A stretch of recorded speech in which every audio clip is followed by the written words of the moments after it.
भारत मुक्ती मोर्चाच्या वतीने जे आहे ते संघ मुख्यालयावर आज मोर्चा काढण्यात आला आणि याच पार्श्वभूमीवर जे आहे नागपुरात कडक पोलीस बंदोबस्त सध्याच्या घडीला दिसत आहे। मी संघ मुख्यालय कडे जाणारा जो मार्ग आहे या ठिकाणी एका अर्थाने उपस्थित आहे। या ठिकाणी बघू शकता की पोलीस जे यंत्रणाकडून जे आहे ते सुरक्षा इथे व्यवस्था ठेवण्यात आली। एकूणच जर बघितलं असेल तर वामन मेश्राम यांच्या नेतृत्वात जे आहे ते हा संपूर्ण मोर्चा काढण्यात येणार आहे।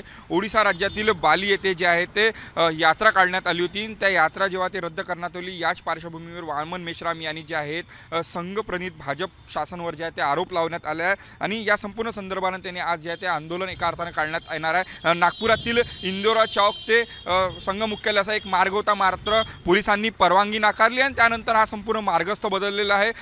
संविधान चौकापर्यंत एकंदरीतच या संपूर्ण आंदोलकांना जे आहे ते परवानगी मिळाली आहे। मात्र गनामी कावाचा उपयोग होऊ नये यासाठी जे आहे पोलिसांनी जे आहे ते चोख बंदोबस्त केला। अलर्ट मोडवर संपूर्ण नागपुरातील पोलीस या ठिकाणी आपल्याला पाहायला मिळत आहे। 3 मार्ग एका अर्थानं संघ मुख्यालयाकडे जाण्यासाठी असते, त्यातला हा तिसरा मार्ग आपण आहोत या ठिकाणी उपस्थित जे आहेत त्या ठिकाणी पोलीस प्रशासनाकडनं आहे आणि येणाऱ्या जाणाऱ्याची चौकशी सुद्धा पोलीस प्रशासनाकडनं केली जात आहे।